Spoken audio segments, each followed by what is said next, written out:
Strygemærker, hvordan?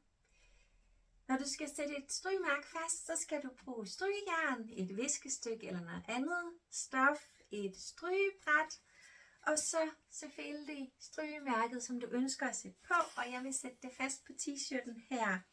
Så det jeg gør, det er, at jeg tager strygemærket og simpelthen lægger det, hvor jeg vil have det til at sidde.